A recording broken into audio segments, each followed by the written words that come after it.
Bienvenue à la première session du séminaire des médiums en design pour une anthropologie symétrique du design. Euh, Annie Jantès à ma droite et moi-même, Pierre Lévy, sont heureux de vous accueillir. On va très rapidement se présenter dans les slides qui suivent et puis après, on va présenter le sujet, ce qu'on entend par anthropologie symétrique, ce qu'on entend par ce pourquoi on s'intéresse finalement à cette question et ce pourquoi on espère que vous vous intéressez aussi à cette question et qu'on pourra en discuter ensemble.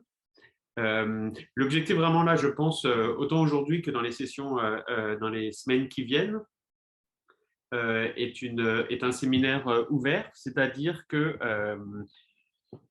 il n'y a pas. On va faire une présentation. On va commencer à introduire nos sujets et vous pouvez nous interrompre en fait. Ah, excusez-nous, il y a plein de choses qui se passent sur l'ordinateur. Voilà. Et donc je disais, euh, on va.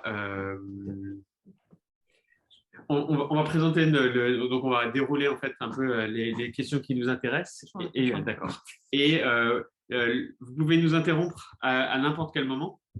Alors comme on vous voit pas, on vous voit peu, ça va être assez difficile. D'ailleurs, ce serait bien si une ou deux personnes pouvaient avoir une vidéo ouverte, comme ça on voit un peu quelques têtes à qui on peut parler.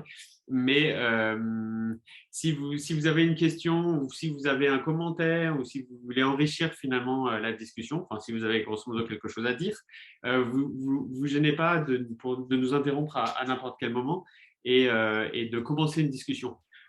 Et même si on n'arrive pas à aller au bout de ce qu'on avait pensé discuter aujourd'hui, tant mieux, parce que ça voudra dire qu'on aura eu une bonne discussion et qu'on aura pu vraiment échanger.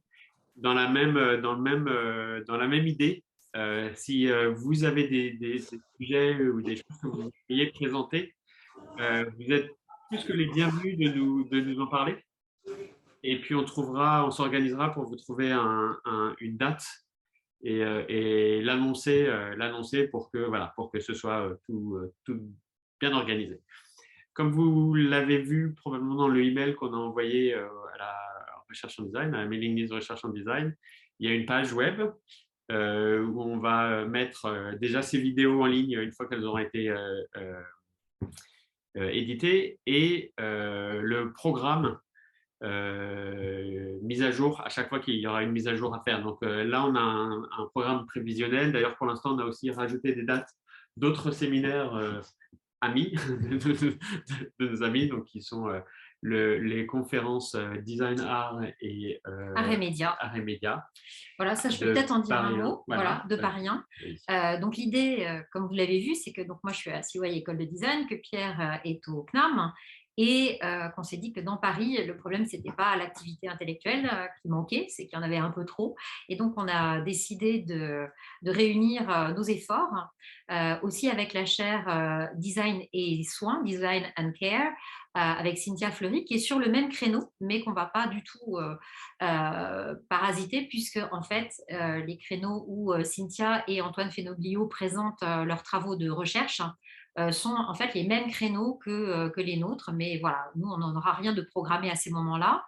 On a donc, comme le disait Pierre à l'instant, également le séminaire qui est organisé par Catherine Chomara-Ruiz de Paris 1, qui est sur design, art et médias, et qui a du coup plein de points communs avec nos préoccupations, et qui est aussi organisée par les élèves du Master 2 Design, Art et Médias, justement.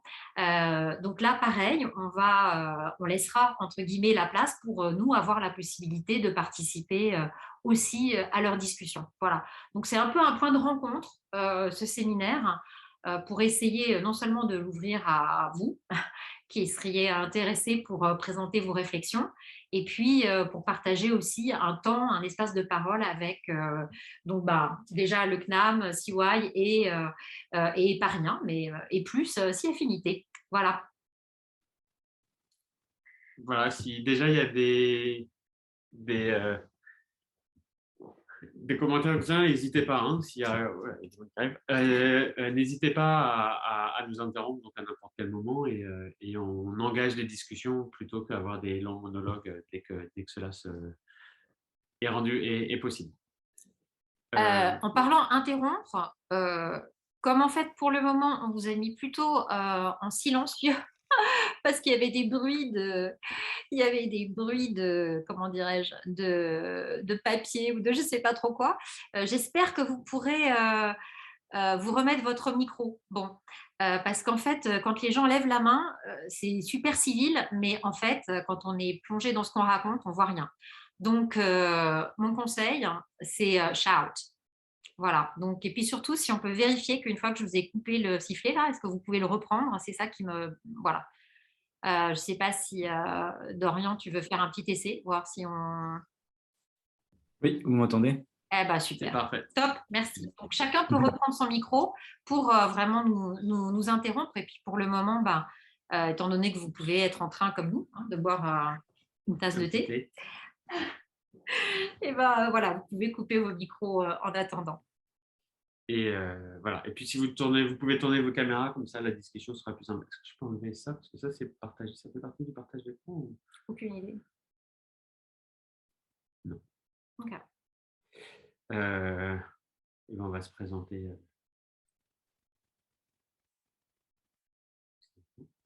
Ah, oui. Voilà, alors j'en connais un certain nombre qui sont venus se joindre à la discussion, donc ça, merci à vous tous. Et puis ben, ceux que je ne connaissais pas, c'était un peu l'occasion de vous dire quel était mon parcours, qui est un peu atypique d'ailleurs, comme celui de Pierre. Donc je pense que c'est aussi pour ça qu'on se retrouve.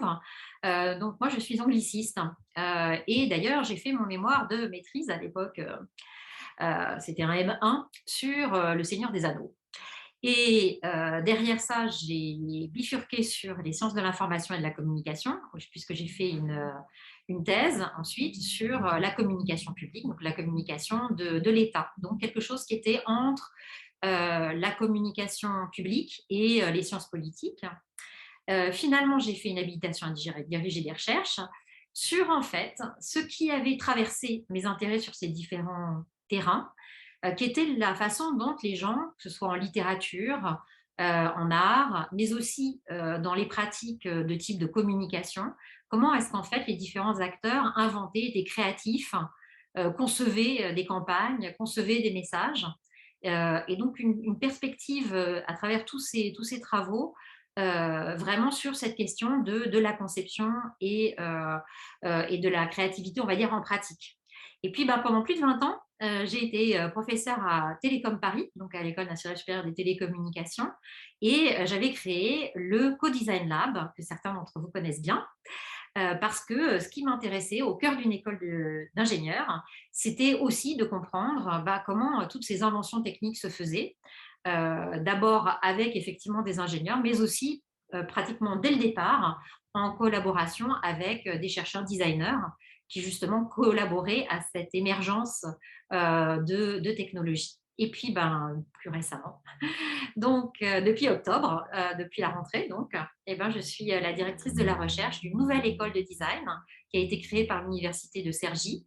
Alors Cergy, maintenant, ça se dit CY Université. Et nous, notre école, du coup, c'est CY École de Design. Et Dominique Siama, donc son directeur, m'a proposé donc de diriger la recherche de cette école. Voilà. Et c'est comme ça qu'avec Pierre, on s'est dit bah, c'était bien l'occasion de continuer de travailler ensemble. Voilà. Et donc, bah, moi, donc, je suis Pierre Lévy. Alors, moi, j'ai eu un parcours assez différent finalement, mais un peu tortueux aussi. Moi, j'ai une formation d'ingénieur en mécanique assez classique. Et j'ai travaillé chez Decathlon, qui en fait, c'est ce qui m'a envoyé au Japon. Et je me suis installé au Japon, j'ai quitté Decathlon, mais j'ai gardé le Japon. Et je me suis intéressé à un sujet qui émergeait à ce moment-là dans l'université à laquelle je me suis attaché, qui était l'université de Tsukuba, sur la notion de Kansei, dont on va reparler un peu plus tard, qui est vraiment une sorte de perspective japonaise sur la relation affective que l'on a au monde. Donc vraiment, c'est notre attachement affectif au monde et d'essayer de comprendre comment ça se comprend et d'essayer de comprendre comment on peut, au travers du design, au travers d'une pratique de conception en général, finalement penser et à embellir cette relation affective que l'on a au monde. Donc, j'ai continué un peu sur ce sujet-là, à m'intéresser à la culture japonaise, à la philosophie japonaise. Et il se trouve que, accident de parcours, je me suis retrouvé aux Pays-Bas où j'ai été assistant professeur donc à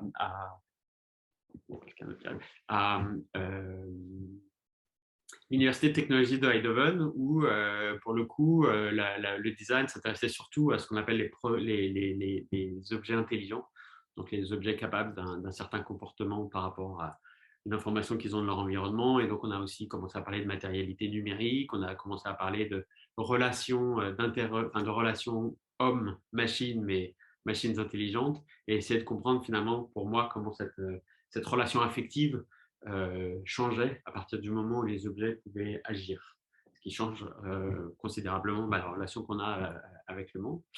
Et dans tous ces questionnements-là, j'ai commencé à travailler sur l'idée d'une HDR, pardon. Et Annie Jean-Pierre, c'était ma garante sur le sujet. Et je me suis intéressé vraiment à quelle perspective on pouvait avoir au travers de la philosophie et de la culture japonaise sur les pratiques du quotidien et sur la relation des pratiques du design avec les pratiques du quotidien, ce qui a abouti à un sujet dont on va parler un peu plus tard, des notions de vide dans l'objet, des notions d'irrégularité.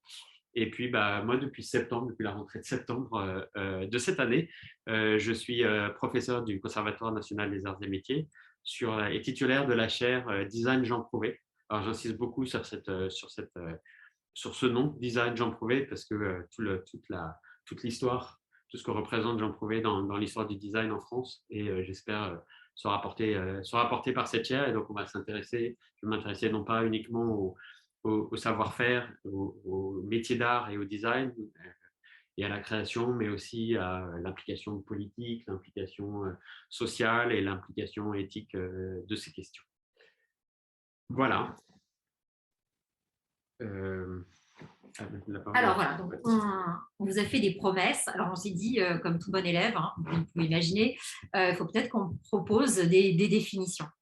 Quand on s'est dit, on a envie de repartir des matériaux du design, on s'inscrit en fait dans un début, enfin une recherche qui est pas toute nouvelle, mais quand même assez émergente, qui serait une forme d'anthropologie symétrique du design. Alors, on vous a proposé ça, et l'origine de cette expression, elle vient de Donald Chun, qui est un des premiers théoriciens dans les années 80 de la pratique du design, et qui nous dit, alors je vais vous faire la traduction, mais les designers, on va argumenter que les designers sont en transaction avec une situation de design. Ils répondent, ils réagissent aux injonctions et aux possibilités qui lui sont données par une situation de design, qu'à son tour, ils aident à recréer.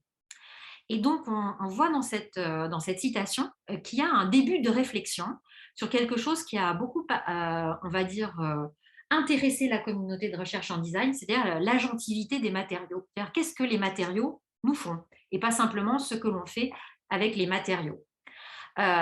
Donc, une anthropologie symétrique, ça va consister donc pas simplement à regarder, enfin simplement entre guillemets, pas simplement à regarder ce que font les personnes avec les matériaux, même si c'est un aspect bien sûr très important, mais aussi comment cet environnement, alors au sens très large, c'est-à-dire quand nous on veut parler de matériaux, je pense qu'on va s'entendre sur le fait que justement on va avoir une espèce de vision assez large qui va inclure les objets, les environnements, et comment tout ça, ça influence les humeurs, les expériences et la pratique donc des designers.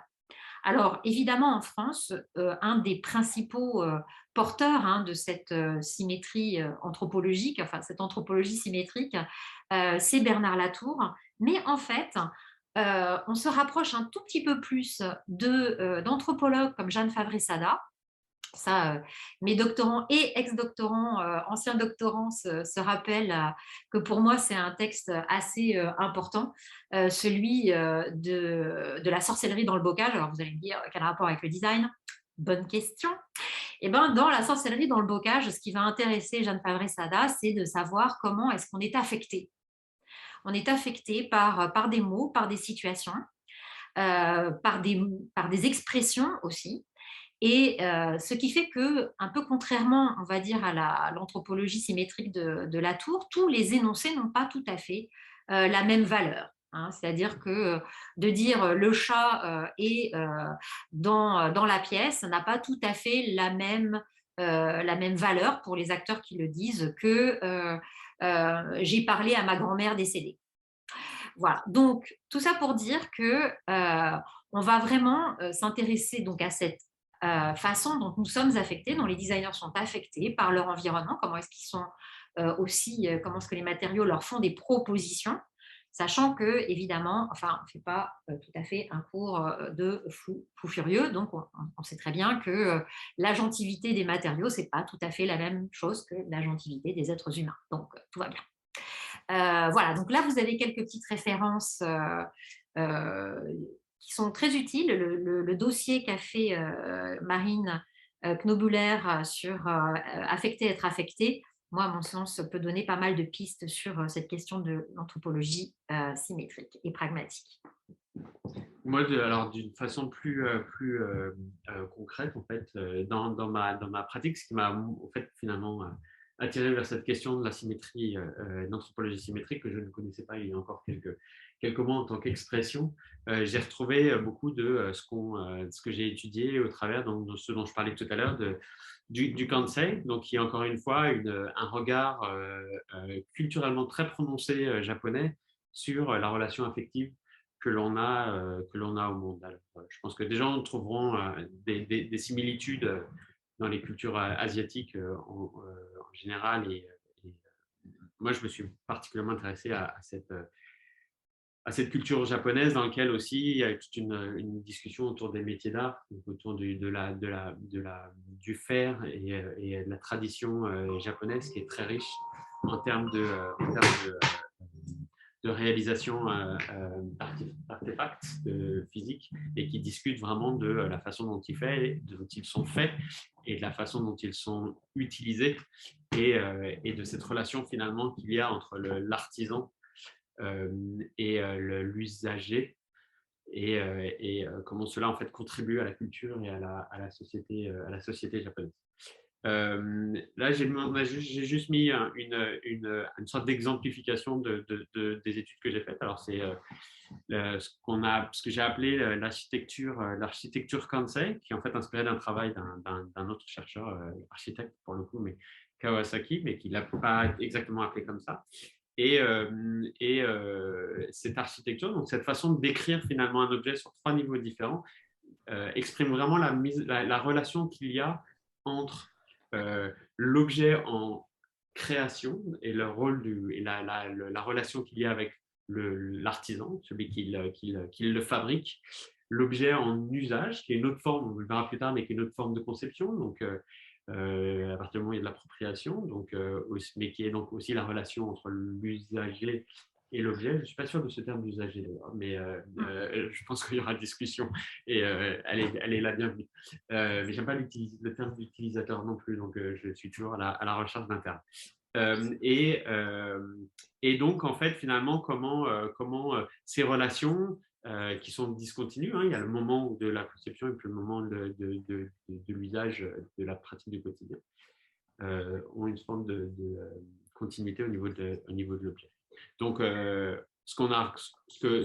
que nous avons identifié à ce moment-là, c'était 3 niveaux. Donc, au niveau de l'expression donc de l'artefact et comment il habite l'expression des objets et comment l'objet se tient là. Alors, c'est l'exemple que je donne, la petite image, c'est un verre qui est fait en cèdre pardon, et c'est un verre pour boire du saké.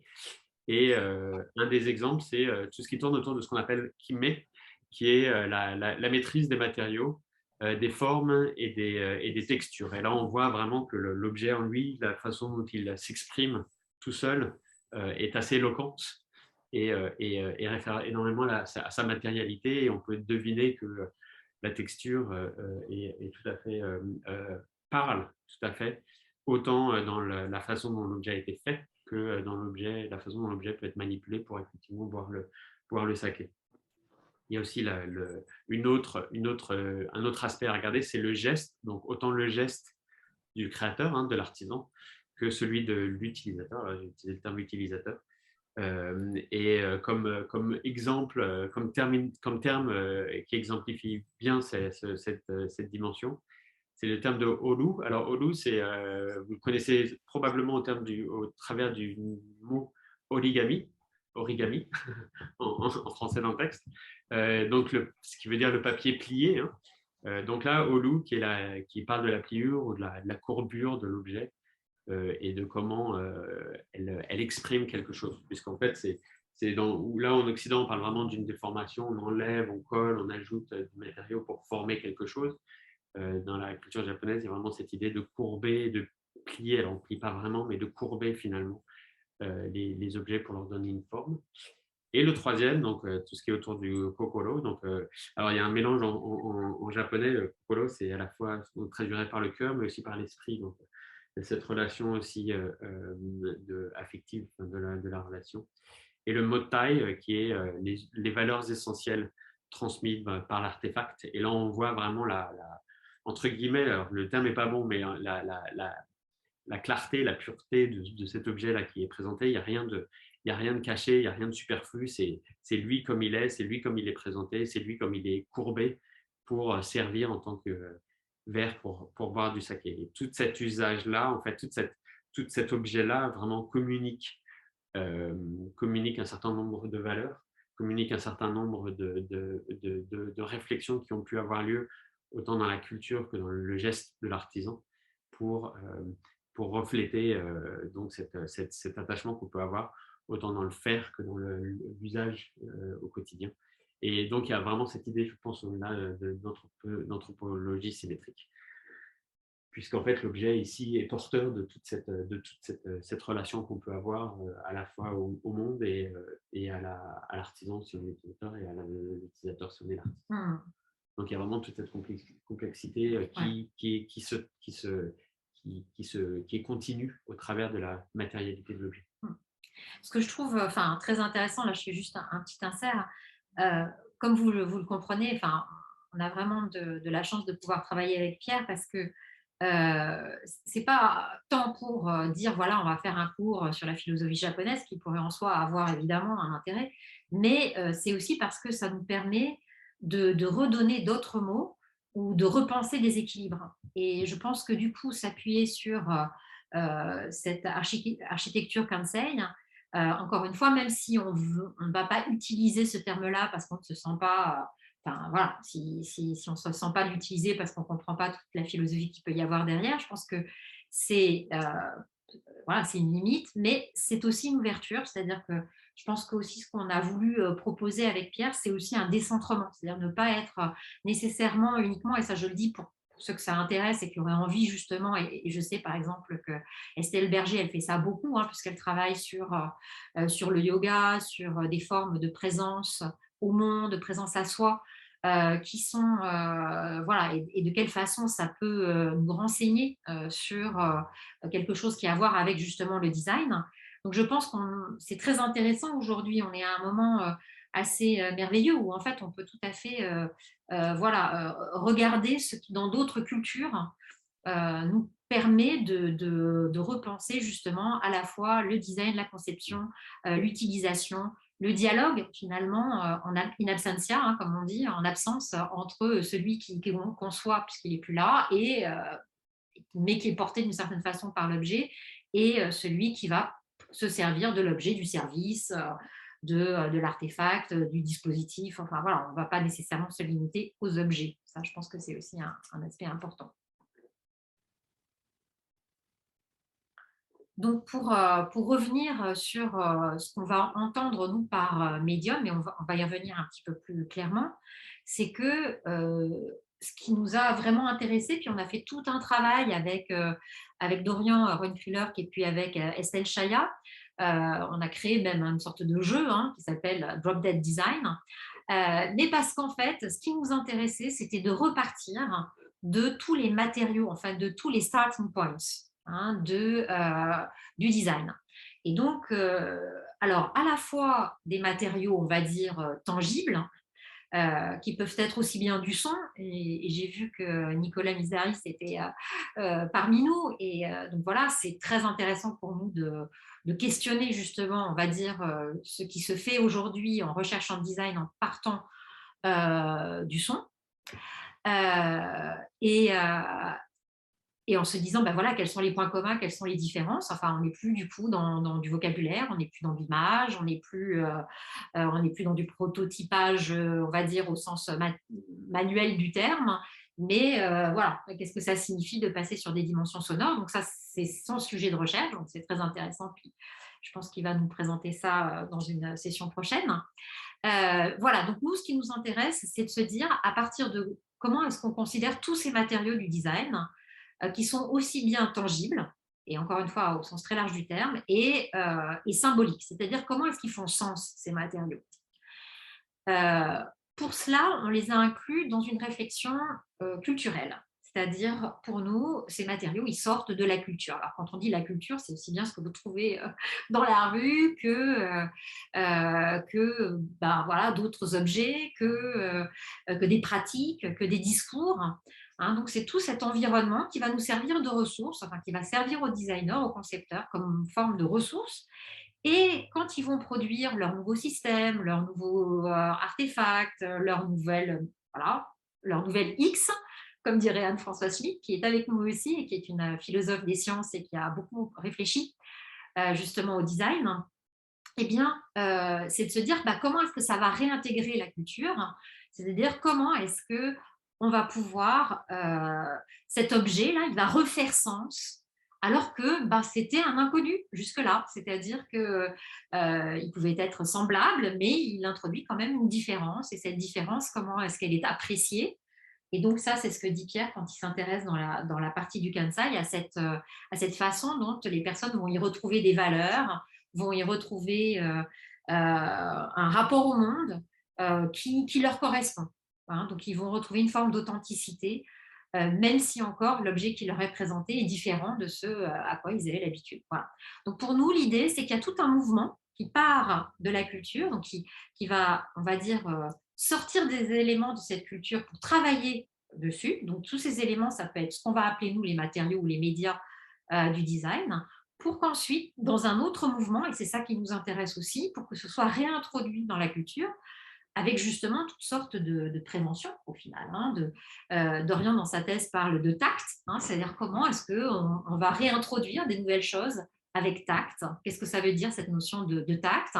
Max Molon, dans sa thèse sur Design for Debate, il avait regardé comment est-ce que ça se discute.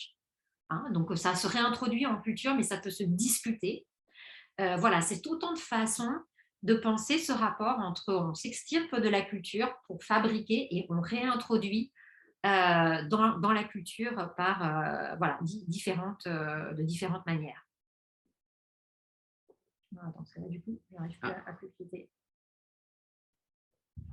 Donc voilà, à partir et avec quoi les designers travaillent-ils? Donc encore une fois, ça peut être des mots, ça peut être des représentations, ça peut être tous les matériaux bruts ou travaillés.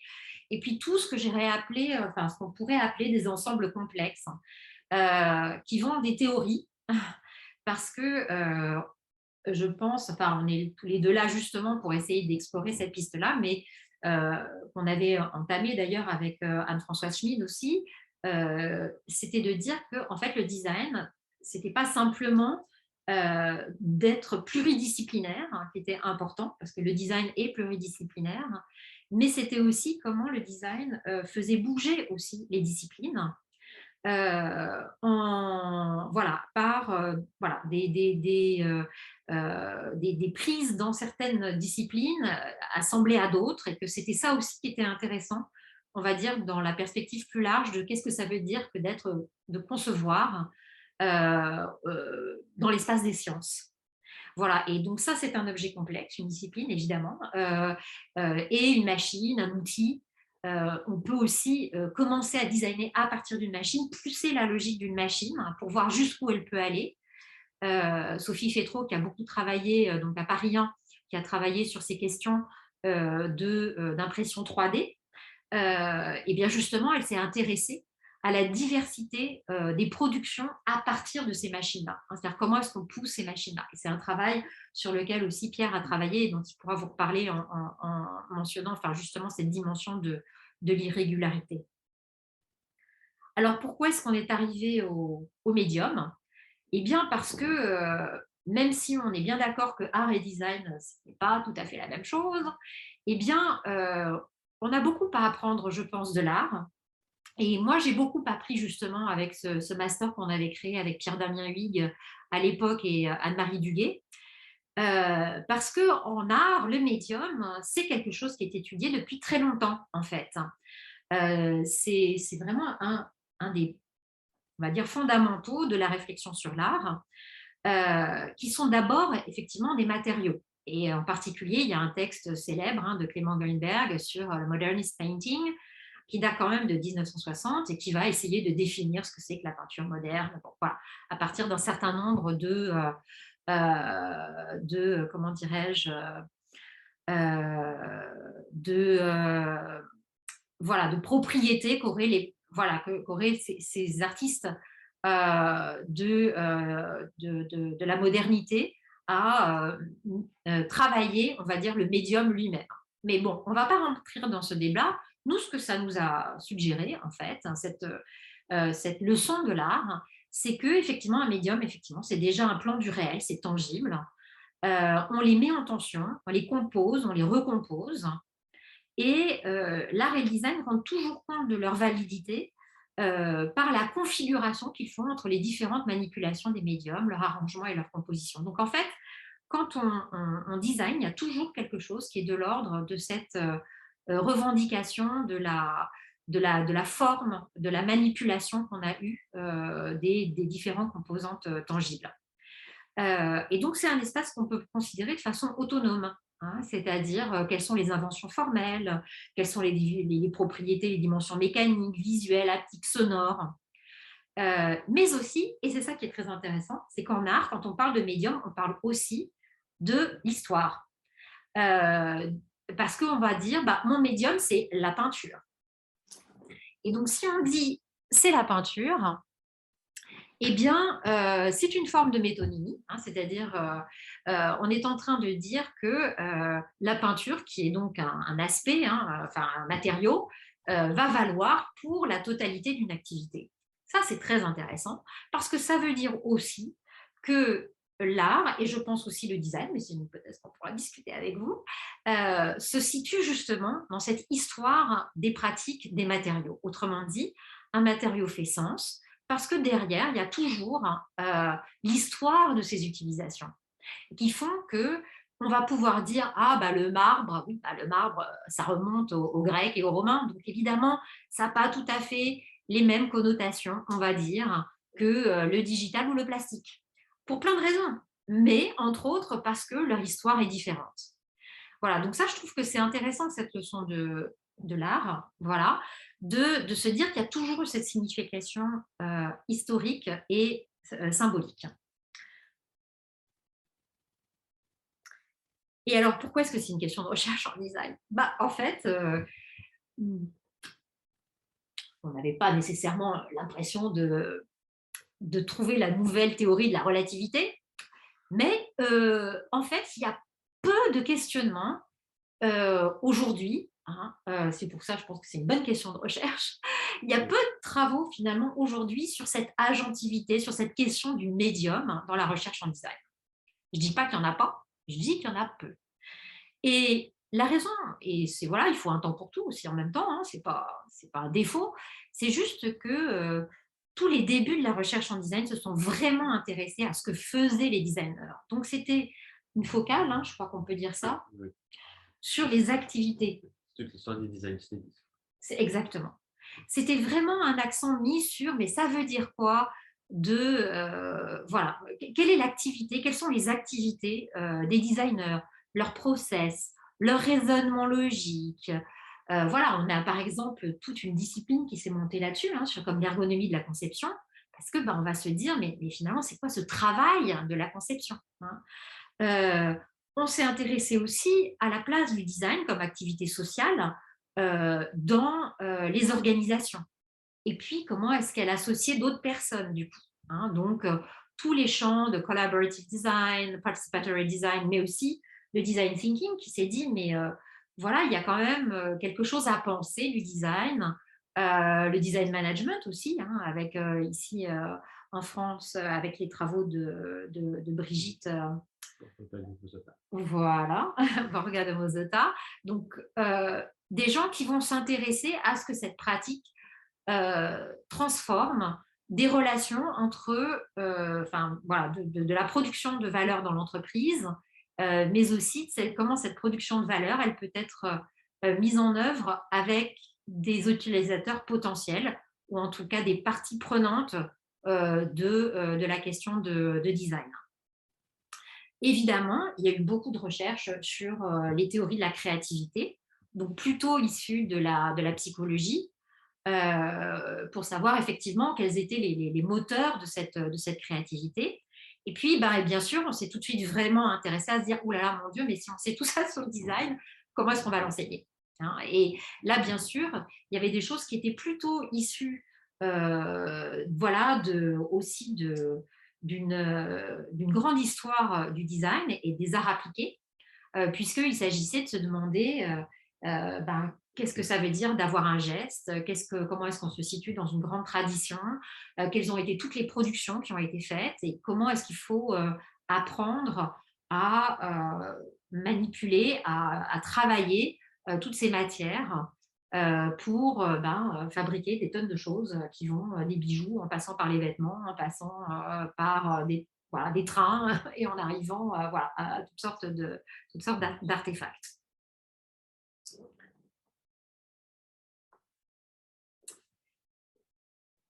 Et donc, on peut dire qu'en tout cas, il y a, donc on l'a déjà cité, hein, Schoen, Donald Schoen va écrire un livre qui va beaucoup secouer, d'ailleurs plein de terrains de recherche en réalité.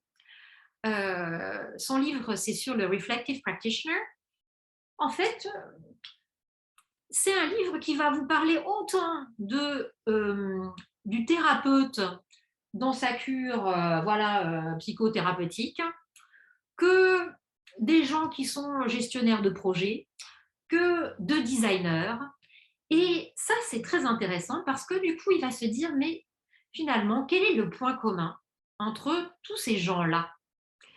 Et or, dans ce travail qui, pour nous, est un peu, voilà, on va dire, c'est notre saint patron, Donald Schoen, eh bien, il va dire quelque chose de quand même assez intéressant. Il va dire, donc je vous traduis cette citation que je vous ai mise ici, hein. Il dit d'abord, il y a un titre de ses articles qui est publié en 95, où il dit que designing is a reflective conversation with the materials of a design situation. Donc le designer, la pratique du design, c'est comme une conversation réflexive avec les matériaux qui sont donnés par une situation de design. Ça, c'est quand même assez incroyable, quoi. Qu'est-ce que c'est que cette conversation avec des matériaux? Après, dans son texte, il utilise le mot de médium. Why does it matter that the medium of reflection in action is the architect's sketchpad, the relation between patient and therapist, the drawings and experimental models of engineering laboratory, the dialogue of planner and developer, or the interactive relations among managers in a corporation? Donc, vous voyez, il va proposer un regard sur cette réflexion en action, et il va dire, mais en fait, il y a des médiums de cette réflexion en action, et il va essayer de voir, et pour nous c'est très intéressant comme prémisse de réflexion sur le design, c'est le design pas uniquement comme pratique sociale qui est enseignée dans des écoles de design avec des gens qui ont des agences de design et qui peuvent se revendiquer avec un certain nombre de compétences que d'autres métiers n'ont pas. Voilà. Mais il va élargir la discussion, il va se dire, en fait, il y a quelque chose d'une activité réflexive avec les médiums pour un certain nombre d'activités, celle de l'architecte, du thérapeute, évidemment de l'ingénieur, du développeur, etc., etc. Et donc, il va dire media, donc il continue une sorte de définition de ces médias. Donc déjà, on se dit, ah, voilà, donc il y a quelque chose là. Vraiment un début, on dit des sketchpads, c'est pas tout à fait la même chose qu'une discussion, qui est la même chose que les relations entre des managers dans une corporation ou des modèles. Voilà, donc il va mettre sur le même plan du dessin, de la modélisation, de la discussion, de la conversation. Étrange quand même. Bon. Et donc il continue en disant media cannot really be separated in their influence from language and repertoire. Together, they make up the stuff of inquiry in terms of which practitioners move, experiment, and explore. Skills in the manipulation of media, languages, and repertoires are essential to a practitioner's reflective conversation with his situation, just as skill in the manipulation of spoken language is essential to ordinary conversation. Donc là, ce qui m'a beaucoup intéressé, moi, dans cette citation, c'est de se dire, voilà, il y a des médiums, donc il y a quelque chose qui est un peu différent de langage, un peu différent de répertoire, mais l'essence de cette réflexion, de cette capacité de conception, elle va tenir à des skills, à des compétences de manipulation. Donc, dans manipulation, on a bien la main, et ou ces artefacts. Je ne dis pas qu'on ne peut pas coder, mais la manipulation du coup de ces médiums, de ces langages et de ces répertoires. Voilà.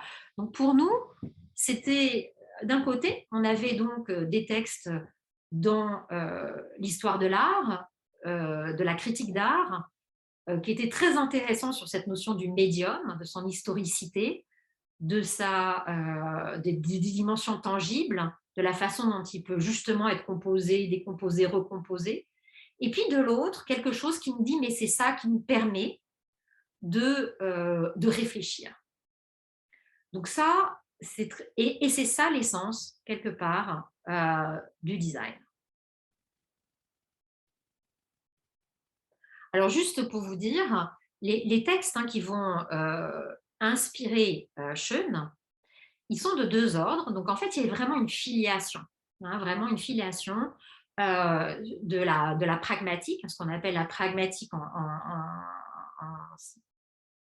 sociologie pragmatique, sémiotique pragmatique.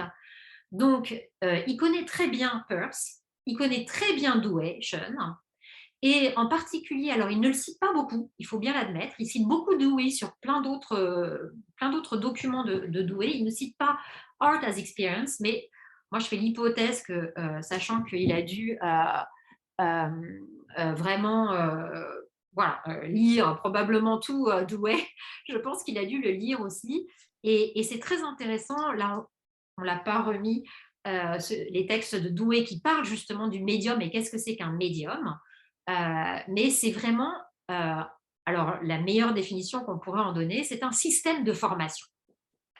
Et qu'est-ce que ça veut dire un système de formation? C'est-à-dire c'est quelque chose qui permet de faire, c'est-à-dire ça ne reste pas qu'une abstraction, c'est quelque chose qui permet de faire, qui vous impose des contraintes parce qu'il a des propriétés qui ne vous permettent pas de faire n'importe quoi avec, mais c'est suffisamment malléable, donc ça c'est un autre concept qui va être développé plus tard. Il est suffisamment malléable pour qu'en fait, on puisse lui faire changer de sens et aussi d'usage et de pratique. Donc ça, c'est très intéressant de voir qu'il y a cette continuité entre Peirce, Dewey et Schoen. Et aujourd'hui, il y a il y a un certain nombre de gens qui, dans la communauté de recherche en design et en HCI, donc en Human Computer Interaction, s'intéresse justement à cette matérialité de l'expérience et à cette agentivité des matériaux. Est-ce que vous avez peut-être des questions à ce stade?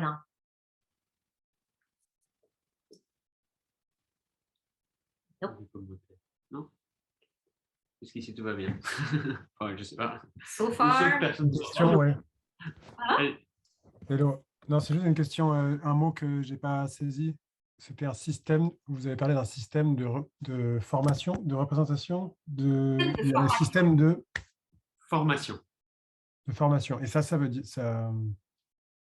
dans quel sens, c'est assez obscur pour moi, ce terme de système de formation, même si ça a été contextualisé dans le pragmatisme. Est-ce que tu peux juste éclairer ce que ça sous-tend? Absolument. Tu veux te lancer? Alors moi, la façon dont je le comprends, peut-être que Annie apportera une nuance à ce que je vais dire. Mais c'est vraiment en fait, ce que tu disais juste à l'instant, c'est cette relation qui est entre, enfin, dans l'idée que ces formes sont à la fois malléables, mais avec un soupçon de résistance, avec le fait que ce ne soit pas purement, enfin, malléable sans résistance, donc une sorte de malléabilité diffuse, qui fait qu'elle n'aurait pas, qu'on ne pourrait pas lui donner de sens, parce que cette diffusion, ça manque de résistance finalement, fait qu'on n'est pas dans cet échange, dans ce dialogue possible. Donc le système de forme, c'est vraiment l'idée, système de formation, pardon, c'est vraiment l'idée que la malléabilité, pardon, ce mot-là, la malléabilité de l'artefact, enfin de l'objet, de la forme, ne vient pas toute seule. Elle vient avec une forme de résistance qui fait que le dialogue avec cette forme, ou le dialogue au travers de cette forme avec les autres, c'est ce que je voulais un peu rajouter aussi. Parce que le dialogue, il n'est pas uniquement entre la forme et soi, mais aussi avec les autres au travers de la forme. Alors, dans la dimension, enfin, un exemple très, très pratique, et je pense que la plupart d'entre vous l'ont vécu, hein, à partir du moment où vous avez un objet sur une table, le dialogue que vous avez avec les gens qui sont autour de la table peut changer considérablement par rapport au fait s'il n'y a pas d'objet, s'il n'y a pas d'objet au milieu, s'il n'y a pas d'objet qui joue un rôle de bien dans la conversation. Donc voilà, c'est en fait ce système système de formation, c'est cette idée que la forme est malléable, mais en même temps a une résistance qui permet justement le dialogue. Et pour compléter ce que vient de dire Pierre, en fait, cette définition, elle a été donnée dans le cadre des Media Studies. Donc, dans les Media Studies, on s'est intéressé justement à se dire, mais c'est quoi véritablement un média, un médium? Et on s'est dit, voilà, en fait, on s'est un peu détaché, mais on reviendra sur les différentes définitions du mot médium aussi, et média. Parce que quand je vous dis média, évidemment, vous allez entendre télévision, Internet, bon, voilà. Mais si on revient justement, et c'est pour ça qu'on a insisté sur la dimension à la fois plastique et historique du médium, c'est que aussi bien dans Doué que dans Schön, c'est à la fois une matérialité et une signification. Donc il n'y a pas d'un côté une forme et de l'autre côté une signification. Et d'ailleurs, dans Schön, il est très explicite sur le fait que, par des exemples, hein, il dit non, mais c'est pas parce que tu as une idée et ensuite tu la mets sur le papier. En fait, le dessin sur le papier est à la fois idée et matérialité. Et c'est ça que défendent les gens qui en Media Studies défendent, hein, c'est que en fait, le médium, c'est un système, c'est-à-dire ça a déjà des lignes de tension, pour reprendre les termes de Ingold, hein, il y a des lignes, tu ne peux pas absolument aller n'importe où, mais en même temps, tu peux décider, voilà, avec des mots, tu peux écrire un roman policier, une recette de cuisine, et où, voilà, donc ça a quand même une extraordinaire capacité à prendre des significations différentes et des formats différents. Est-ce que vous tissez une parenté aussi avec l'idée des affordances? C'est-à-dire que les choses, elles nous incitent à nous comporter d'une certaine manière et à la fois, elles ont une certaine plasticité pour pouvoir être appropriées différemment. On a eu une très longue discussion, ça remonte à quelques années. Alors, oui, je vais prendre mon propre parti. Oui, mais alors, d'ailleurs, c'est peut-être quelque chose qu'on pourra proposer comme discussion de session, parce qu'il y a eu beaucoup de travaux dernièrement qui ont été faits sur le sujet des affordances, particulièrement à l'Université d'Amsterdam, en fait. Donc, un groupe, Rietveld, c'est le nom du professeur de ce groupe. Alors, Rietveld, c'est écrit RIETVELD. Et le principal chercheur qui a travaillé là-dessus, c'est Rutger van Dijk. Alors, Rutger, c'est R-U-D-G-E-R. Van Dijk, V-A-N et plus loin D-I-J-C-K. Qui ont développé ils ont eu toute une discussion sur la dimension symbolique et la dimension sociale qui pouvait être intégrée à cette notion d'affordance. Donc en fait, ils ont réouvert un peu le champ de l'affordance telle qu'elle avait été développée par Gibson il y a quelques temps maintenant. Et ils ont replongé en fait, et en fait ils sont beaucoup inspirés des travaux de Dewey pour cette question. Donc je ne sais pas, Estelle, si je réponds tout à fait à ta question, mais je pense ce serait intéressant d'aller. et oui, effectivement pris en compte, puisque c'est vraiment ce n'est pas uniquement dans ce que l'objet provoque, mais c'est vraiment dans cette conversation. Donc c'est vraiment de ce que j'appelle moi cet entre-deux, de la malléabilité, donc de la potentialité de cet objet à être transformé et de la résistance, donc en retour, ce qu'il envoie en termes de résistance, donc de conversation, de dialogue, d'arguments dans une conversation qu'on pourrait avoir avec lui. Et vraiment, c'est dans cet entre-deux. Donc, moi, je le vois vraiment comme cette dimension d'affordance. Et ça pourrait être un sujet effectivement très intéressant. Alors, le problème, c'est que ces gens-là ne parlent pas du tout français. Ils parlent très bien anglais, mais ça pourrait être intéressant de les inviter en fait, pour discuter finalement la notion d'affordance telle que eux l'ont développée. C'est des articles qui ont été publiés il y a ces dernières années. Hein. Donc, c'est très, très récent comme travaux. Super, merci pour la référence. Je mettrai, on le mettra, je sais pas, il faudra qu'on trouve un moyen. Je mettrai les références quelque part. Peut-être sur la page du site web, on rajoutera des. On va peut-être mettre les slides. On mettra les slides et la vidéo clairement, mais aussi on pourra mettre des références. Et effectivement, par exemple, ce que Max a envoyé tout à l'heure, on pourra, si tu es d'accord, Max, on pourra le mettre sur le site aussi. Avec grand plaisir. Super. En fait, je pense que la discussion sur l'affordance, c'est la façon dont on fait sens de l'environnement qui est autour de nous. Ça n'a pas nécessairement cette dimension de l'agentivité, on va dire, ça ne prend pas nécessairement le point de vue, entre guillemets, de l'objet qui fait faire. Donc, c'est peut-être ça la différence, on va dire. Il y a peut-être une nuance sur le fait que l'affordance, elle est pour la personne, la façon dont elle va interpréter un dispositif. Donc, soit parce que physiquement, elle y est engagée, donc effectivement, ça fait faire. Mais si on utilise le terme de médium, c'est que du coup, là, on est moins sur cette interaction-là plutôt que sur une ouverture de possible à partir d'un matériau. Ouais. Oui, ok. Oui, je ne suis pas sûr d'être tout à fait d'accord, mais c'est juste ce sera discuté. Non, parce que, encore une fois, l'affordance, elle est vraiment dans ce qui permet l'émergence de cette conversation. En fait. Donc, elle n'est pas de l'interprétation uniquement de la personne, elle est dans ce qui permet l'émergence de cette discussion, de ce dialogue dont on parlait tout à l'heure. Donc, c'est vraiment, je le conçois vraiment comme dans l'entre-deux, plus que comme. Alors après, qui donne sens, ça reste effectivement la personne, hein, mais qui fait sens, mais je ne donnerai pas la capacité à l'objet de créer un sens. Mais le sens émerge finalement du dialogue qu'il y a, et c'est dans cette l'affordance, c'est dans la façon dont je le comprends, ce qui permet l'émergence de ce sens au travers de la conversation. Voilà. Donc, mais ce sera à discuter. Hein, non, mais moi je trouve ça très intéressant. Je pense que ça vaudra le coup qu'on continue de discuter. On va se noter ça. Quelqu'un qui devra, si. Voilà, bon, ça on en a déjà un petit peu parlé, mais du coup, qu'est-ce qu'on appelle un médium? Alors, ce qu'il faut savoir, c'est que, mais ça on va avoir Ambre Charpier en particulier qui viendra faire une présentation,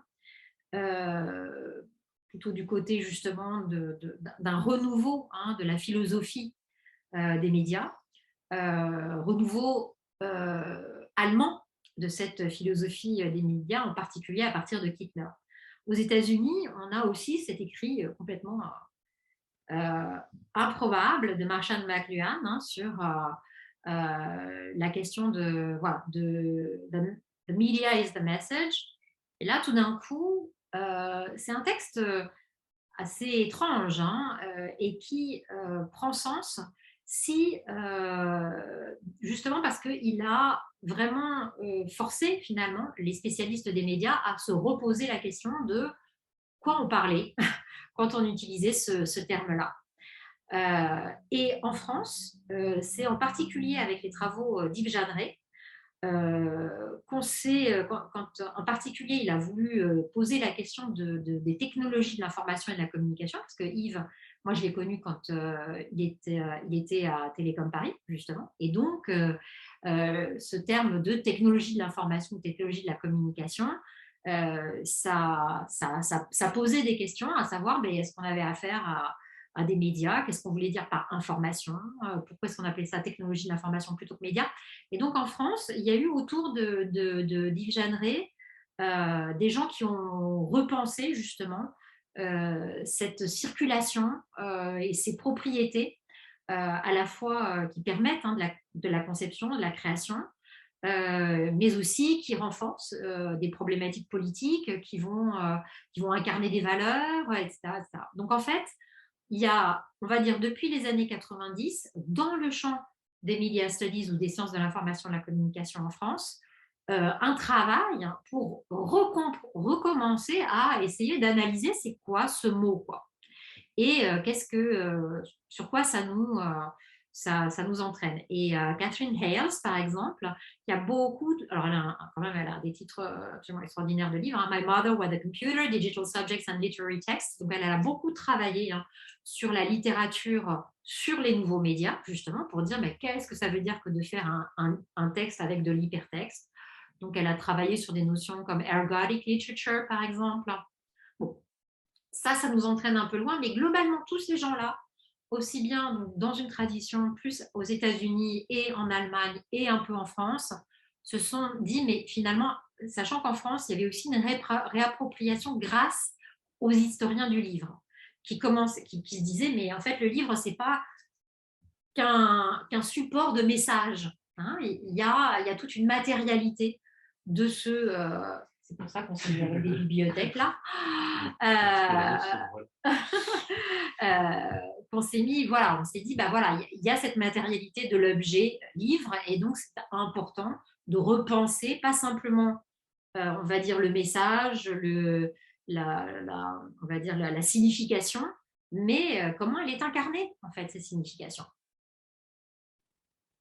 Du coup, si on essaye de penser le médium, on peut dire qu'en fait, il a 6 dimensions.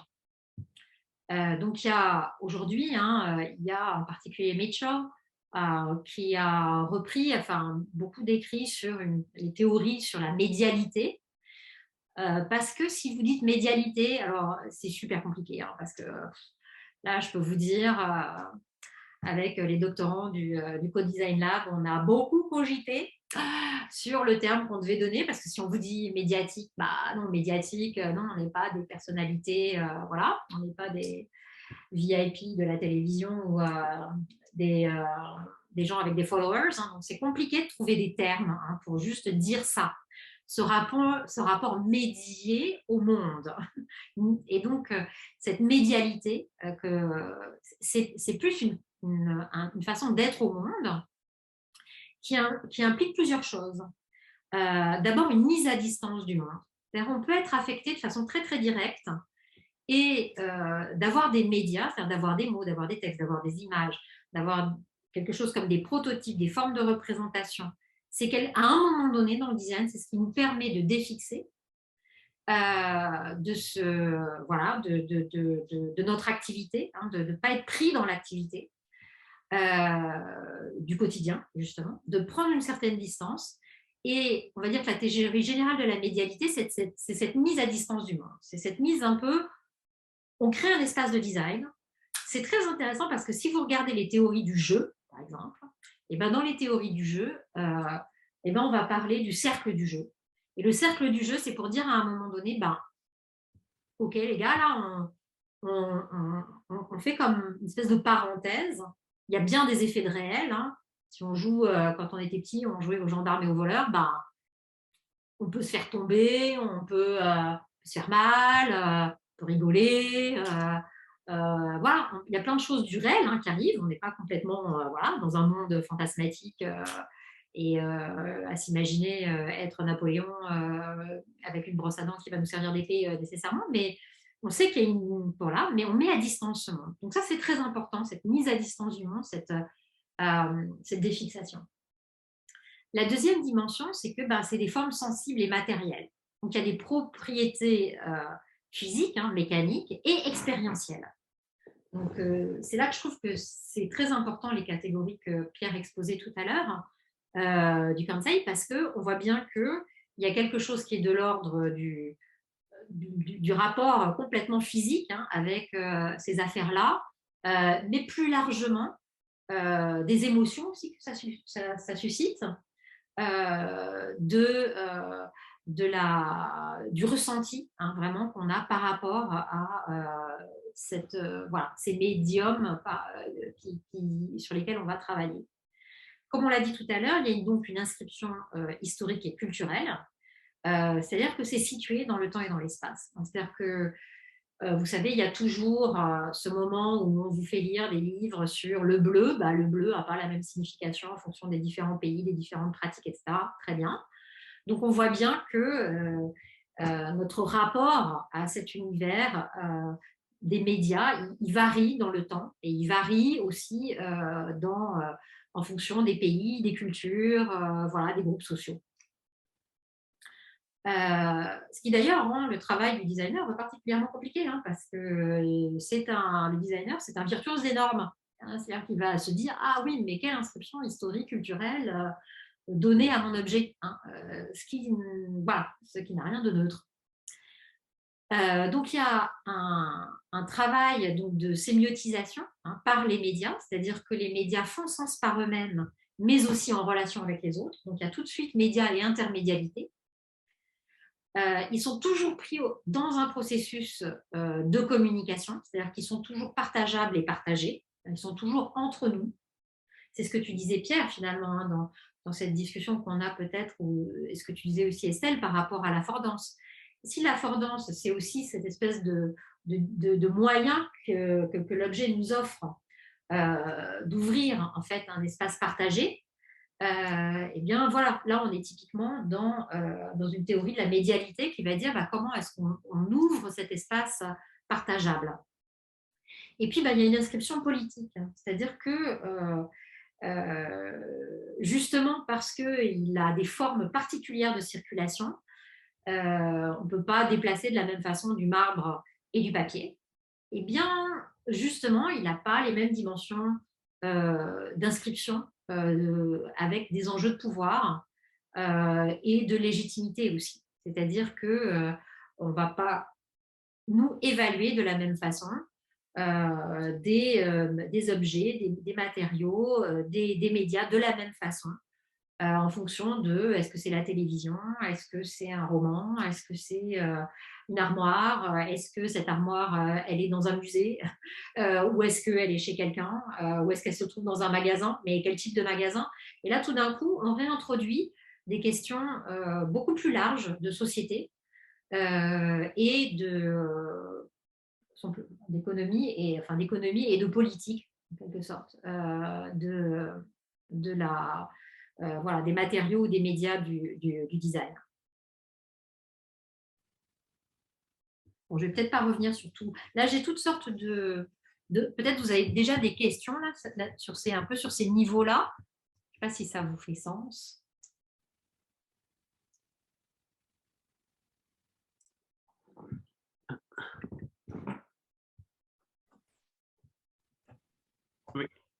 Oui, c'est au fond toutes ces caractéristiques que tu donnes des médias, c'est celles qu'on donne aussi aux outils en général.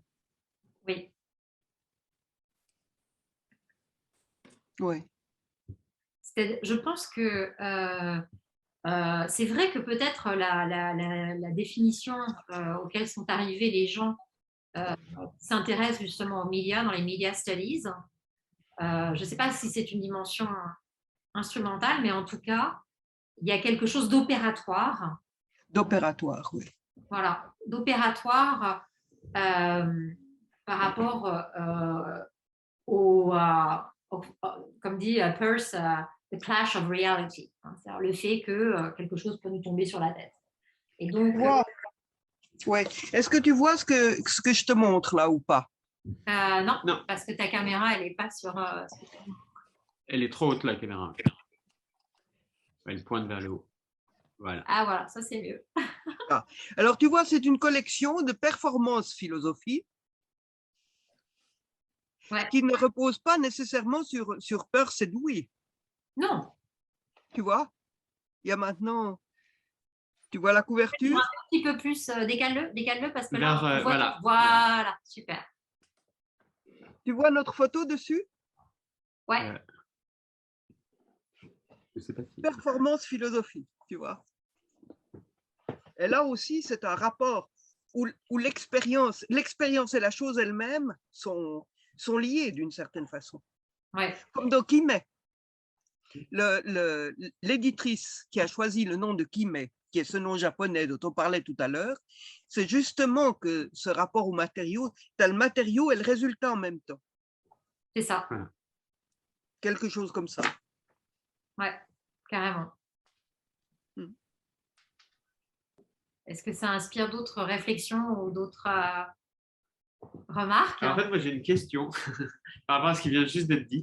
Parce que le premier mot qui m'est venu à l'esprit sur cette discussion, c'était plus, au lieu de parler d'opératoire, j'aurais parlé de capacitant. Mais je suis pas sûr. Enfin, j'essaie de voir en fait la différence. De voir la différence qu'il y aurait entre la dimension opératoire et la dimension capacitante. Oui, je pense que c'est important. Ces caractérisations des médias, elles sont importantes, mais justement, il n'y a pas encore de distinction vraiment avec les outils, voilà, il y a quelque chose à travailler là. Oui, carrément. À mon avis. Oui, oui. Tout à fait. Alors, Estelle, je pense que c'est bon. Il y a un bruit qui vient de... Mais non. Voilà. On va peut-être passer... Alors, oui. Parce que là, je vous ai simplement mis des textes, des références, justement. Alors, comme dit Estelle, on Agency Power Ontology. Oui, c'est vrai qu'il y a eu, Estelle Chaya partage avec nous, peut-être que certains d'entre vous connaissent, il y a une liste de diffusion qui s'appelle PhD Design et qui a eu toute une discussion sur l'agentivité, justement, et la question des affordances, apparemment. Ouais, merci. Merci Estelle. Tu voulais en dire un mot peut-être? Je l'avais lu qu'en travers à l'époque, mais en fait, je me rappelais plus avoir vu beaucoup de... Je ne sais pas si c'était ce thread-là ou pas, mais beaucoup de discussions très problématiques autour de l'agency. Et le fait, alors des fois ça tourne un peu en discussion de source sur la nécessité ou pas de dire que l'agentivité ce serait la capacité des objets à agir ou à nous faire agir. Et du coup il y avait Mitchell aussi, je me rappelle, qui était intervenu en disant qu'en soi, malgré le titre de son livre très évocateur, les objets en tant que tels n'auraient pas de volonté, puisque là on serait sur une espèce de capacité à assumer. Enfin bref, ça tournait dans des débats qui n'étaient pas forcément enrichissants pour nous, parce qu'en fait, très vite, c'est un peu des guerres de chapelle et on tourne un peu en rond. Mais je pense que ce thread-là que j'ai retrouvé à l'instant, il peut être intéressant plus pour les références qui sont citées, où il y a tout un travail, par exemple Don Norman, qui a beaucoup discuté avec Gibson. Il dit quand même qu'il y a des références qu'il ne connaissait pas, et donc il cite, qui font un peu une archéologie de ce qu'est l'affordance, et qui, à mon sens, moi, en tout cas, pour moi, fait vachement écho quand même avec ce que serait une agentivité matérielle, si je puis dire. Donc voilà. Ouais. C'est pour ça aussi, en parlant, c'est intéressant que tu mentionnes ça, parce que c'est vrai que je me rappelle très très bien de cette liste de discussion que j'ai fait du copier-coller de tous les échanges. Et en fait, c'est exactement ça dont parle Jeanne Favre-Sada et puis d'autres, des gens comme Vinciane Després, enfin d'autres anthropologues, c'est-à-dire que quand on dit agentivité, ça ne veut pas dire qu'on voit un objet hanté ou possédant effectivement une volonté humaine. Bon, mais encore une fois, c'est ça qu'elle dit, hein, c'est qu'on ne peut pas prendre. Il y a des énoncés qui ne sont pas de même niveau, quoi. Donc, quand on parle d'agentivité humaine, on parle évidemment probablement pas de la même type d'agentivité des matériaux, en effet. Et c'est vrai que ça tournait un peu en rond parce que dans la discussion, il n'y avait pas cette distinction nécessairement bien faite, quoi, que fait Vincent Despréfet, voilà, un peu d'autres fois. Donc, sur la mise à distance, donc, nous, il y a vraiment des références. Et donc, vous voyez bien que la question de l'invention, elle est tout de suite présente, puisque before it becomes available to designate any technically specific form of mediation linked to a concrete medium, media names an ontological condition of humanization, the constitutive operation of exteriorization and invention. Donc, l'extériorisation et l'invention. Donc, ça, voilà. Et donc, il y a tout un texte qui, pour nous, est très utile. Hein, c'est Genesis of the Media Concept, qui fait aussi une histoire, en fait, de ce concept et du fait qu'il a mis beaucoup de temps pour apparaître, en fait. Hein. Il a été très, très long à sortir. Sur les propriétés plastiques, tout à l'heure, je vous parlais de malléabilité.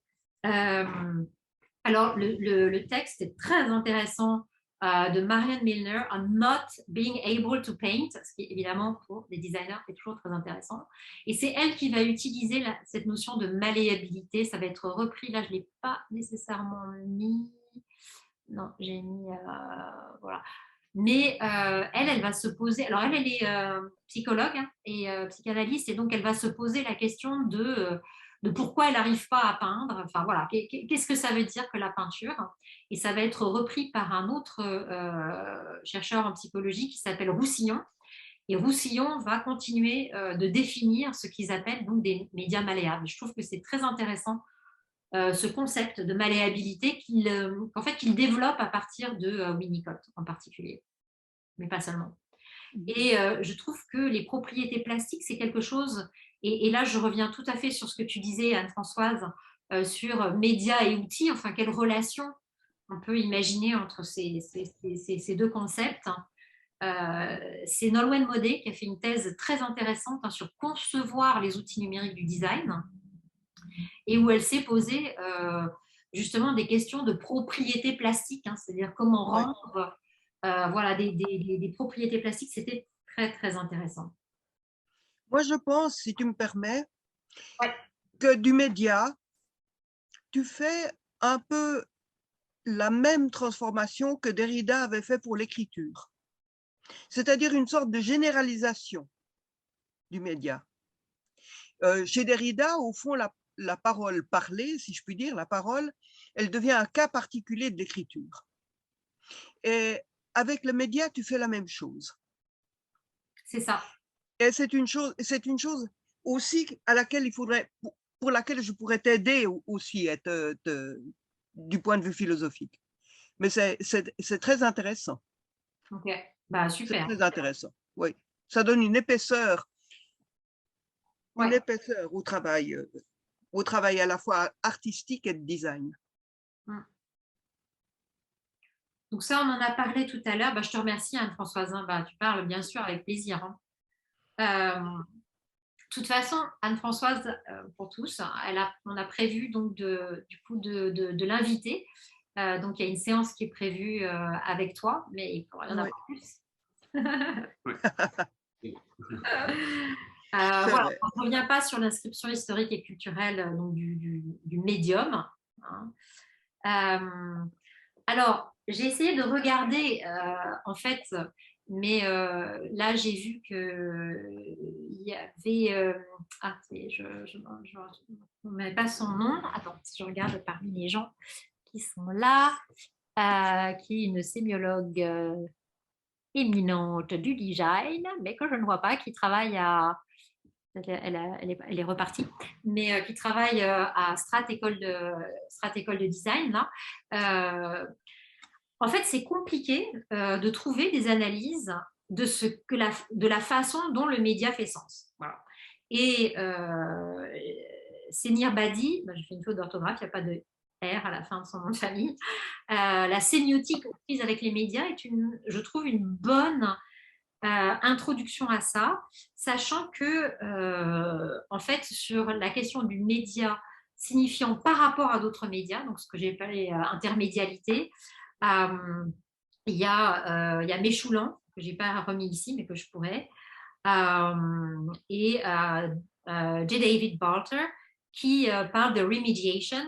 Donc, ils avaient publié avec Gruzine un livre assez fondamental sur la question de remediation, qui va justement dire mais comment, en fait, ces médias, comment, en tant que système de formation, où est le sens, en fait, hein? C'est-à-dire, est-ce que c'est la forme finale? Est-ce que c'est le matériau lui-même? Enfin, voilà, ça pose des vraies questions en sémiotique qui sont, voilà, qui sont liées aussi à cette question de l'intermédialité.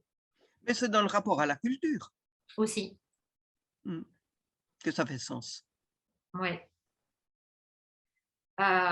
Donc, pareil, hein, sur médias et processus de communication, c'est-à-dire comment ça engage cette discussion dont tu parlais, Pierre. Voilà, il y a Buchanan en particulier, mais Cree aussi, qui ont essayé de regarder le design comme modalité de communication.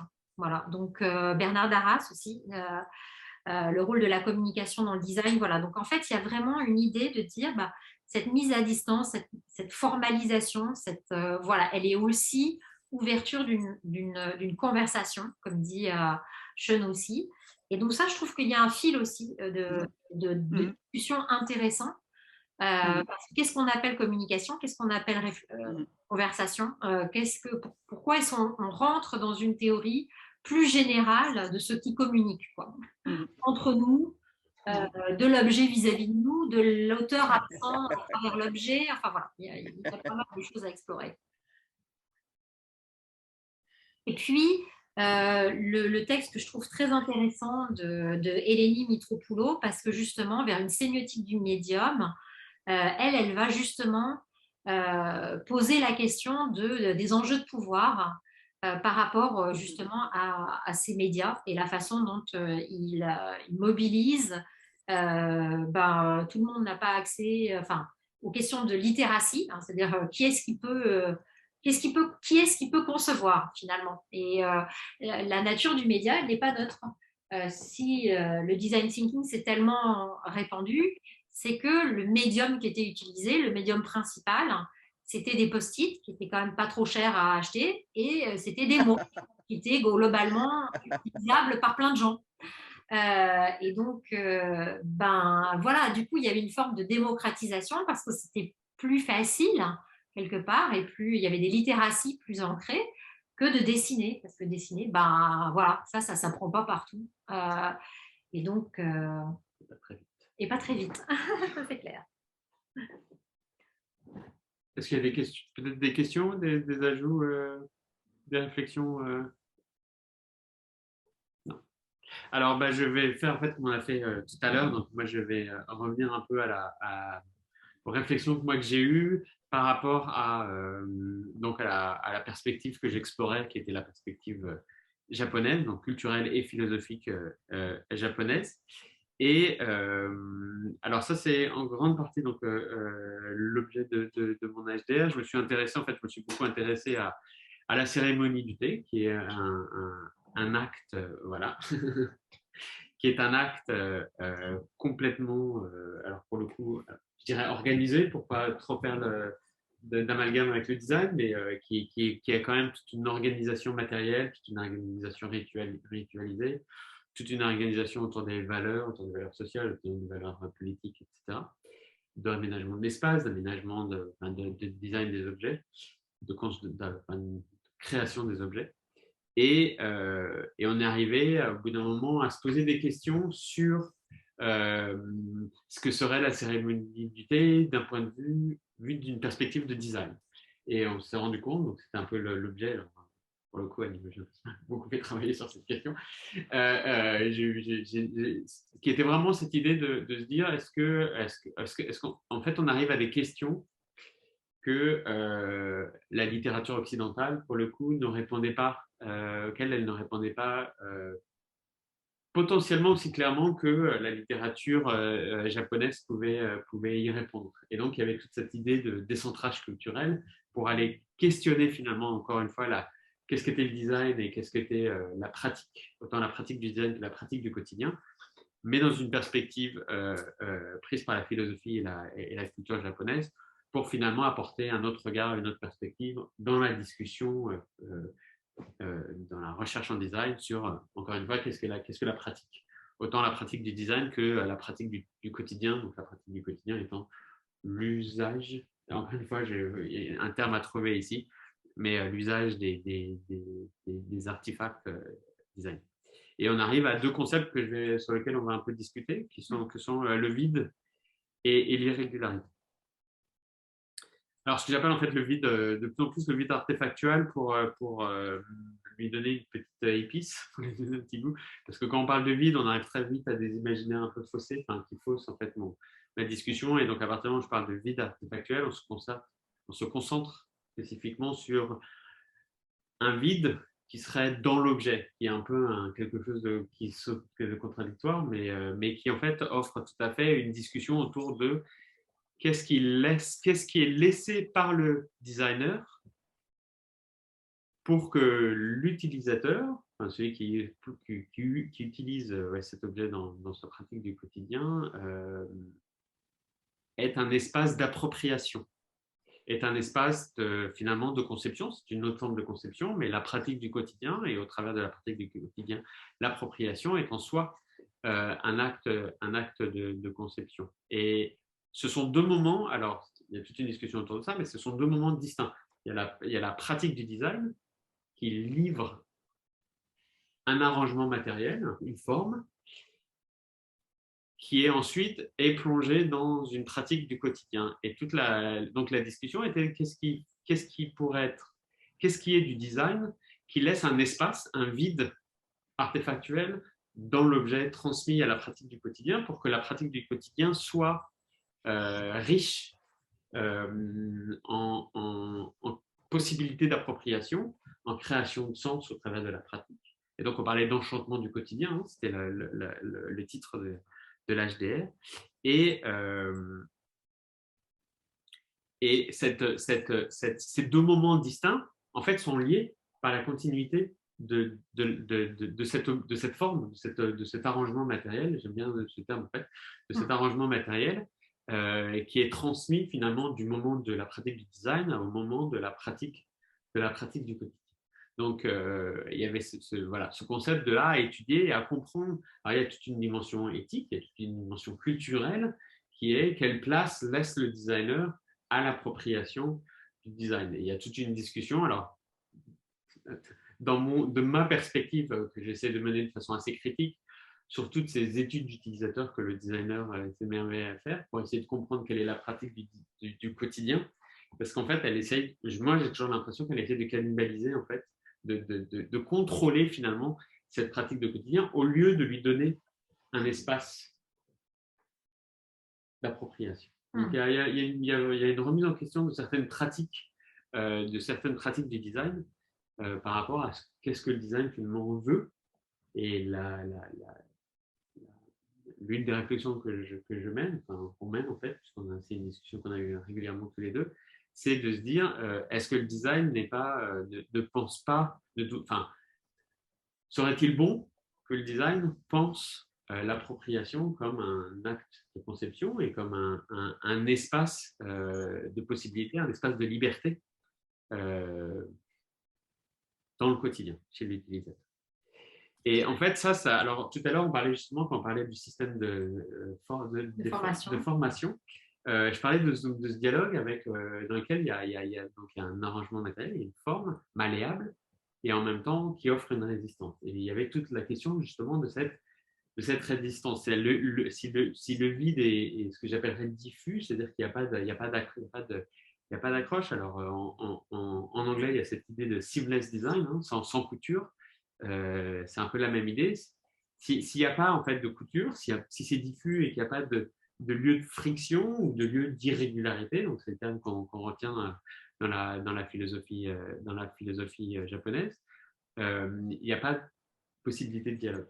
Et il n'y a pas de possibilité de former au sein du dialogue un espace d'appropriation, enfin une possibilité d'appropriation, une possibilité d'enchantement finalement du quotidien. Donc c'est la deuxième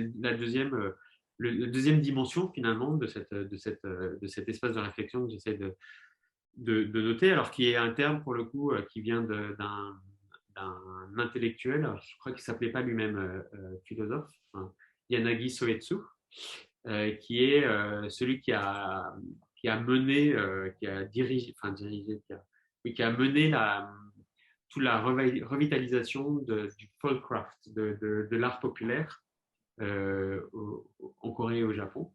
Et donc, ce qu'on appelle le Mingei, et qui voilà, reconsidère finalement la beauté de ces objets simples, la beauté de ces crafts qui ont un but de créer des objets qui sont à utiliser et pas forcément de créer des objets qui sont beaux et qui vont être placés dans des musées. Donc il y a vraiment aussi toute cette attention à la pratique du quotidien, à la beauté, à l'enchantement dans les pratiques du quotidien au travers d'objets qui sont beaux. Et les deux beautés que Yanagi présente, c'est un peu cet espace d'appropriation. Alors, lui, il n'utilise pas le terme d'appropriation, mais c'est bien ce qu'il explique. Et cet espace cette irrégularité. Alors, on parlait tout à l'heure, tu parlais de Sophie Fréteau qui a travaillé vraiment sur les impressions 3D. Ouais. Et tu as mentionné un des travaux que j'ai fait quand j'étais aux Pays-Bas, à l'Université de technologie de Eindhoven, où on a travaillé sur des impressions 3D. Et en fait, simplement, on faisait accélérer l'impression. Ce qui fait que mécaniquement, la machine ne pouvait plus faire ce qu'on lui demandait de faire. Donc, on lui donnait une information paramétrique, donc une formule qui lui disait de dessiner parfaitement. Hein, enfin, la description, moi, elle-même était mathématique. De dessiner un objet et on l'a fait imprimer à vitesse standard, 2 fois plus vite, 4 fois plus vite, enfin 3 fois plus vite, 4 fois plus vite et 6 fois plus vite. Alors, en fait, j'aurais dû vous montrer la photo au lieu de. C'est un bel objet, mais j'aurais dû mettre l'autre photo, je pense. Mais à 4e vitesse et 6e vitesse, ça faisait un gros tas de PLA, un gros tas informe de plastique. Mais à des vitesses moindres, on arrivait à créer des sortes d'irrégularités qui sont provoquées parce qu'on fait accélérer la machine, mais qui ne sont pas programmées, parce qu'on n'a pas programmé ces défauts. Et ça, en fait, pour être complètement transparent, on s'est inspiré des travaux d'un quelqu'un qui fait des patterns sur textile, d'un styliste textile qui s'appelle Minagawa Akira, et qui, avec des machines de broderie industrielle, fait la même chose. Il fait des motifs où l'aiguille va aller piquer un certain nombre de fois au même endroit, et après la densité de fil est tellement forte que l'aiguille se tord. Et ce défaut, entre guillemets, est provoqué, mais il n'est pas programmé. On ne sait pas comment l'aiguille va se tordre, et ça fait des patterns absolument magnifiques. Et donc, on se demandait, quand on était à Eindhoven, donc avec un étudiant en master qui faisait cette recherche, de voir si on ne pouvait pas provoquer une même irrégularité considérée belle dans la perspective culturelle japonaise sur ces objets. Donc, ce qu'on a fait, c'est qu'on a fait des manches de chasen. Donc, le chasen, c'est l'objet qu'on utilise pour mélanger le thé dans la cérémonie japonaise. Et puis, on a présenté ces objets à des maîtres du thé. Tous les ans, il y a un séminaire des maîtres du thé en Europe, qui se passe en Italie. Et donc, on a présenté ces objets, on a discuté finalement, on a eu un dialogue avec ces maîtres du thé. Et effectivement, l'impression à double vitesse, qui avait déjà des petites irrégularités, était perçue beaucoup plus compatible, je ne sais pas si c'est le bon terme, mais dans les canons de l'esthétique de la cérémonie de thé japonaise, parce qu'elle provoquait un peu ces petites irrégularités. Et si on reprend finalement la réflexion que Yanagi Soetsu mène, dans un livre qui est magnifique, d'ailleurs qui a été traduit il n'y a pas longtemps, Artisan et Inconnu en français, qui s'appelle Artisan et Inconnu. Alors en anglais, c'est The Unknown Craftsman. Ça a été traduit par Jacinthe, je ne me rappelle plus son nom, mais très belle a priori une très belle traduction. Et lui, ce qu'il dit, voilà, c'est que cette irrégularité, finalement, alors lui, ce qu'il dit, il dit que cette irrégularité permet à l'utilisateur, à la personne, de créer cette distance dont tu parlais tout à l'heure avec l'objet et donc d'avoir une réflexion qui va lui permettre de repenser, de penser son quotidien, de penser ses pratiques du quotidien, de penser sa pratique, voilà, et puis de re-questionner finalement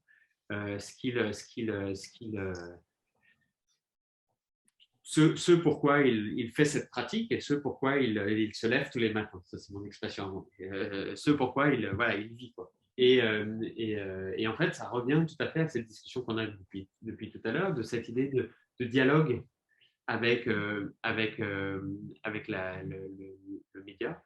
médium, et de toute cette tension, de toute cette tension qu'il peut y avoir, qui en fait est bénéfique dans l'enchantement d'une pratique. J'ai une question, Pierre. Oui. Je vais essayer de mettre ma caméra. En fait, tu parlais tout à l'heure de l'appropriation comme d'un acte de conception. Oui. Est-ce qu'on pourrait parler davantage d'un acte de réinvention? En fait, j'essaye de faire le lien avec la première partie de la présentation sur le média. Et je me dis, si l'appropriation est un acte de conception, de fait, l'objet que je m'approprie à travers le vide artefactuel se fait média, quoi. Mais du coup, il se fait média et permet d'instaurer un autre rapport avec cet objet et de façon plus générale, un autre rapport avec son quotidien. Alors, sur la description que tu donnes, oui, je suis d'accord. Je ne suis pas convaincu sur l'idée de réinvention, en fait, parce que l'idée de réinvention implique une attention spécifique qui sera à définir, mais à l'invention, donc à ce qui serait ce que tu penserais être l'acte de design. Je ne suis pas sûr que l'on... je connais pas, en fait, pour être honnête, hein, c'est une question qui reste complètement ouverte à mes yeux, de la forme de continuité qui est entre l'invention et la réinvention. Est-ce qu'on peut vraiment parler de réinvention? Parce que quelle relation l'appropriation a? Parce que, dans la façon dont pour l'instant, je le pense, c'est des moments distincts. Ce sont des moments distincts. Il y a le moment du design et le moment de l'appropriation, de l'usage dans le quotidien, et que très rares sont les moments où finalement il y a un échange direct entre le designer et l'utilisateur. Alors, dans les objets industriels, cette relation-là n'existe pas. Elle est un peu transportée justement par les articles. Quand vous avez un objet, par exemple une chaise particulière, il peut y avoir quelques articles sur le travail du design et sur la vie du designer, et puis on achète une chaise parce que ça fait référence à une certaine pratique du design, etc. Donc il y a une forme de... Mais en fait, elle est constituée, elle n'est pas naturelle. On trouve ça, alors par exemple, moi j'ai travaillé dernièrement, là j'ai travaillé un petit peu avec Hermès, donc il y a un peu encore une autre dimension au niveau de la relation à l'artisanat et de la relation à la clientèle. C'est comme ça où vous savez, quand il y a, pour certains sacs, l'artisan vient dans le magasin et il y a toute une cérémonie où l'artisan donne le sac au client.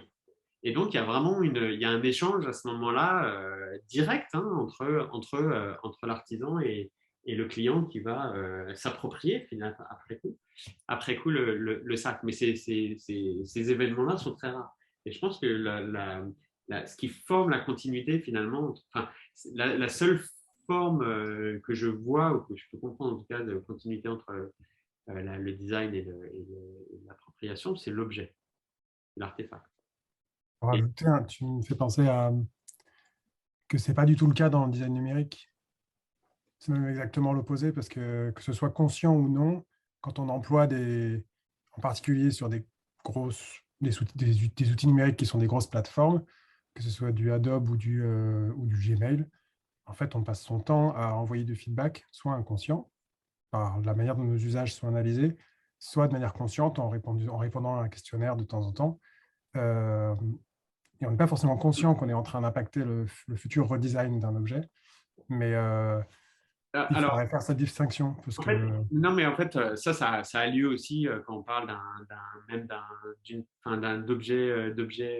Bien sûr. d'objet, puisque designers que nous sommes, nous observons le monde et que nous nous inspirons de ce que l'on voit pour de nouvelles tables, de nouvelles chaises ou de nouveaux objets. Donc, cette conversation-là, je pense qu'elle a lieu, alors peut-être pas au même rythme, pas avec les mêmes, effectivement, on le coupe avec les mêmes outils. Alors là, on parle vraiment d'outils.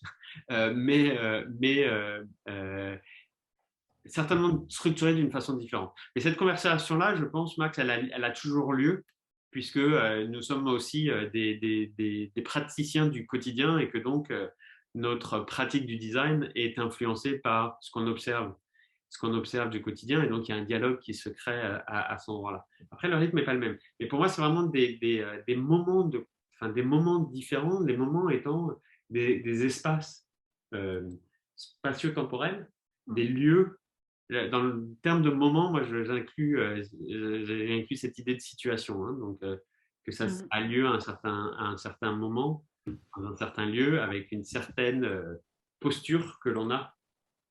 Puisque quand on prend une posture de designer, ma posture en tant que père de famille, par exemple, est assez différente de ma posture en tant que prof de design et encore différente en tant que designer dans les pratiques. Donc, pour moi, cela deviennent des moments distincts. Ils s'influencent, mais ce sont des moments distincts. Et je pense que la seule continuité qu'il y a, c'est l'objet. C'est ce qui, en fait, traverse ces moments, qui a son propre moment, finalement. Si on parle de là, c'est de la philosophie bouddhiste Dogen, au XXe siècle, mais cette notion de moment, c'est le moment de l'objet et traverse les moments du designer, les moments du design, les moments de la pratique du design, les moments de la pratique de l'appropriation, etc. Et le moment de la... Je reste... En fait, alors c'est peut-être...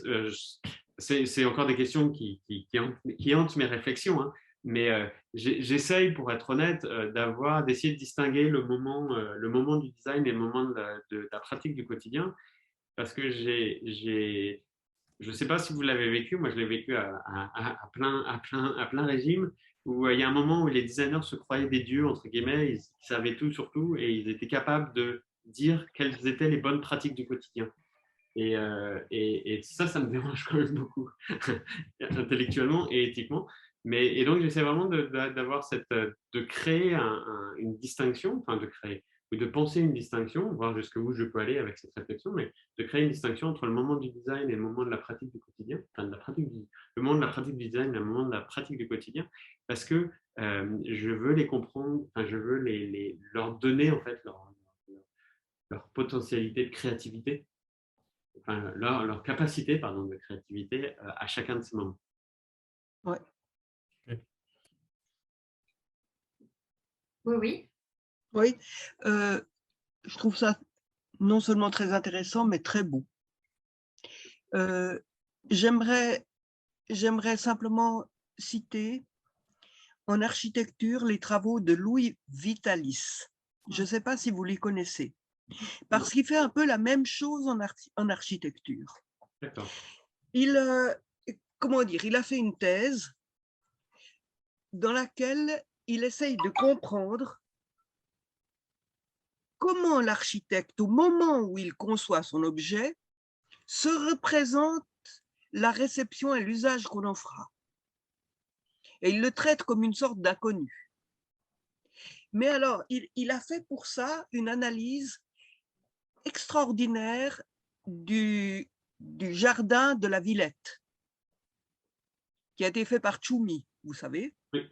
Oui. Et Tchoumi avait une formule pour caractériser ça, ce passage entre l'objet et la réception et l'usage. Il disait « Je patine dans la jungle au son du piano ». Il fallait une formule qui traverse l'objet. Oui. D'autre part, du côté japonais, je travaille aussi avec des Japonais. Hein. Est-ce que vous connaissez l'école de Kyoto? Oui, bah oui. Enfin, moi j'ai travaillé sur en fait Nishida, Kitaro et Voilà. Yuasa. Voilà. Je ne sais plus de son prénom, mais voilà. Oui, oui, bien sûr. Oui, oui, très bien. Oui. Très bien. Et il y a je ne sais plus comment il s'appelle, à Bruxelles, il y a un Japonais qui travaille sur les relations entre la pensée occidentale et la pensée japonaise. Qui est mais je pourrais retrouver son nom très facilement. Bah, carrément. Ouais. C'est lui qui avait écrit, il y a un recueil qui a été écrit il y a quelques années sur l'introduction à la pensée japonaise. Très bien écrit. Oui, c'est encore quelqu'un d'autre. Dont je n'ai pas le nom de la tête, mais je pourrais retrouver ça. Et puis alors, il y a un Français qui connaît très, très bien la pensée japonaise. C'est... Ah, mon Dieu. Vous voyez ce que c'est? On en discutera, oui. Moi, je voudrais juste revenir sur la première question qui était celle de Dorian. Je trouve qu'avec ces notions de vide et d'irrégularité, il y a quelque chose de l'objet, des propriétés justement malléables de l'objet du côté de la réception. Voilà. C'est-à-dire que c'est pas oui, absolument. Propriété, c'est ça qui est intéressant, c'est-à-dire que du coup, ça devient malléable, pas simplement au temps T0 de la première production, on va dire, mais à un temps T plus 1, qui est celui que toi tu appelles de l'appropriation, qui peut être appelé réception. Mais en effet, je pense qu'il y a un enjeu que pointe d'ailleurs ton travail, qui est de dire s'il y a de l'irrégularité et des formes de vide, c'est-à-dire qu'on laisse en fait par les objets une capacité de recréation, en tout cas de gestes, de signification, de réflexion, pour éviter que le geste ne tombe dans la routine, enfin que l'objet ne tombe dans la routine en fait. Et je pense que la revendication de tout ce travail à la fois dans les métiers d'art au Japon et lié à des pratiques ritualisées, c'est pas uniquement, alors évidemment c'est tellement verrouillé qu'on a l'impression qu'il n'y a pas énormément de possibilités d'interprétation, hein, mais en tout cas... La logique, c'est que c'est tellement verrouillé et tellement compliqué, tellement riche, qu'il ne sera jamais possible de le faire parfaitement. Et si par hasard, quelqu'un arrivait à le faire parfaitement, ce serait considéré comme laid. Ouais. La perfection... c'est très intéressant. Oui, c'est très bien. Et puis, il y a une recherche de la perfection, une étude pas très longue sur l'ensemble de ces gestes, mais quelqu'un qui le ferait parfaitement, c'est la fin de l'histoire. Enfin. C'est la fin de l'histoire, voilà. Si c'est fait parfaitement. Et donc, il n'y a plus de possibilité d'ouverture, il n'y a plus de possibilité de réinventer ou de repenser. Et donc, il n'y a plus de liberté. Enfin, voilà, et donc, c'est la laideur, elle est là, en fait. Il n'y a plus de possibilité de... Et voilà, donc la perfection, alors c'est vraiment une tension, pour le coup, dans la culture japonaise, on voit où il y a un effort de perfection, mais en fait, avec l'idée derrière que si on y arrive, c'est raté, quoi. Voilà. Donc, c'est une tension, on sent vraiment d'un quelque chose. La cérémonie du thé en est l'exemple, pour l'avoir un peu pratiqué, l'exemple clair, c'est qu'on arrivera, même les grands maîtres du thé n'arrivent pas à n'arrivent jamais à cette idée parfaite de ce que serait la cérémonie. Ça pourrait être un peu le mot de la fin. Alain Rocher. Ah ouais, alors oui. Ouais. J'en ai entendu parler en fait plusieurs fois, mais j'ai jamais eu encore le temps. C'est extraordinaire. Et il faut visiter sa maison. Il habite en pleine forêt dans les Landes. En pleine forêt, vous voyez une maison. Et dans cette maison, c'est une bibliothèque extraordinaire avec des instruments de musique d'Asie. Enfin bon, c'est extraordinaire. Extraordinaire. C'est un homme très sympathique. Il est très gentil, il est très... Non, vraiment. Alors, peut-être qu'il y a d'autres questions ou d'autres remarques. Ou pas? J'avais plutôt une remarque sur le lien que du coup que moi ça me fait faire cette histoire d'irrégularité de l'objet, avec du coup plutôt du côté de la réception, encore une fois. Mais du coup, c'est plus vraiment de la réception, avec ce que dit Guy Laury sur la frustration de la communication. En fait. Parce que si on suit bien sûr le média, lui, il dit, en gros, le média frustre la communication de telle sorte que le média se laisse saisir. Donc, c'est ce que vous avez décrit, en fait, en première partie, du côté des designers. Mais de fait, l'irrégularité fait que la frustration de la communication d'un objet, elle advient. Du coup...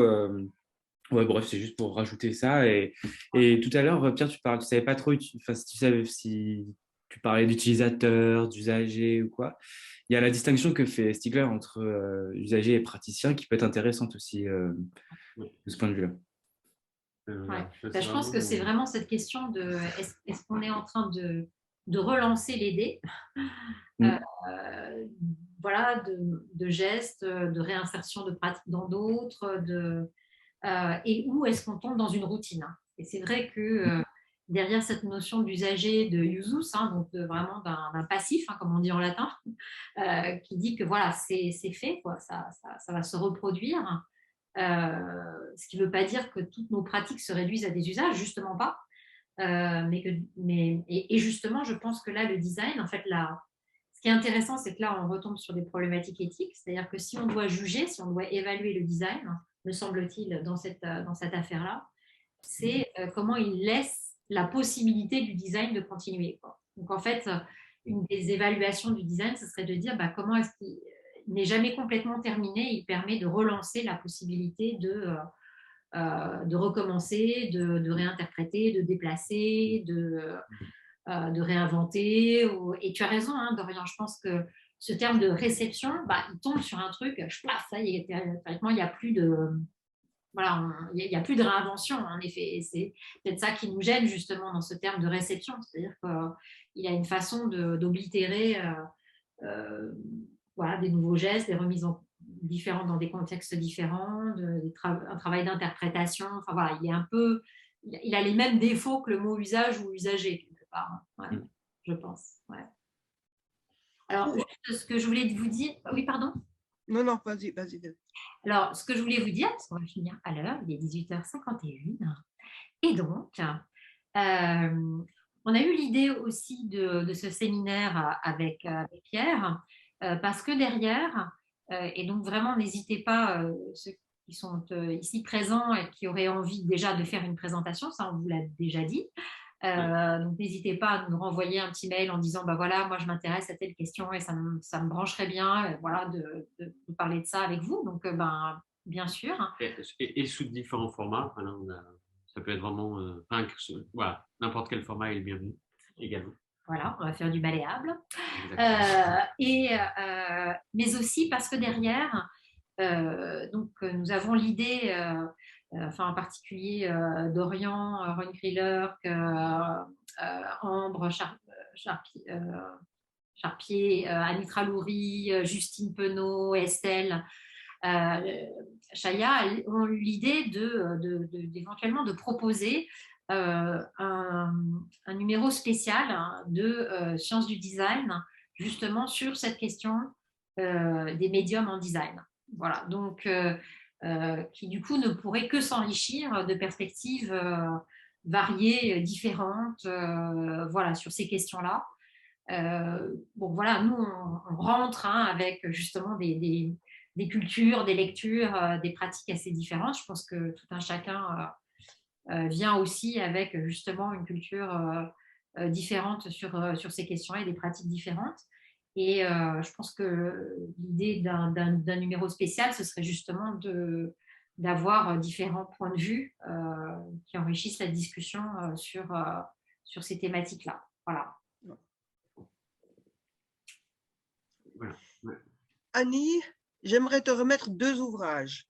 Est-ce qu'on peut se voir? Tu es à Paris, là? Je suis à Paris. Voilà. Est-ce qu'on peut se voir? Avec plaisir. Voilà. Où ça?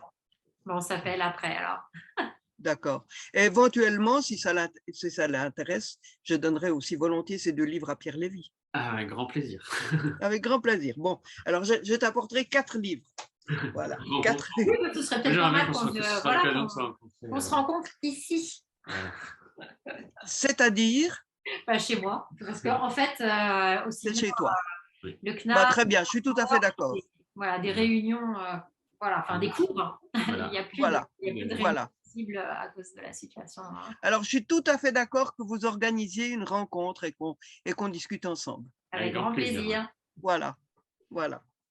Comme dernier message, en fait, est-ce que les gens qui sont là, est-ce que vous pourriez m'envoyer un email pour que j'ai votre contact pour être sûr, et comme ça, on peut vous tenir au courant sur les prochaines sessions.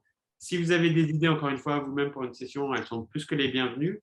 Alors, c'est soit vous m'envoyez un email, soit sur la page web, il y a un petit carré, un petit bouton où vous pouvez vous enregistrer, et là, ça vous demandera exactement la même chose, nom, prénom et email, je pense.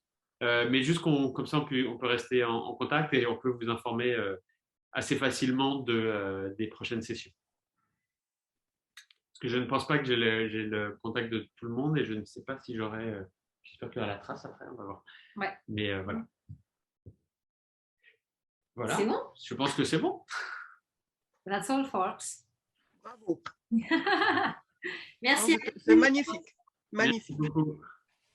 Et bonne Ça a soirée. Ouais, bah, la nôtre. Hein. La nôtre. Bonne soirée. À bientôt. Au revoir. Merci.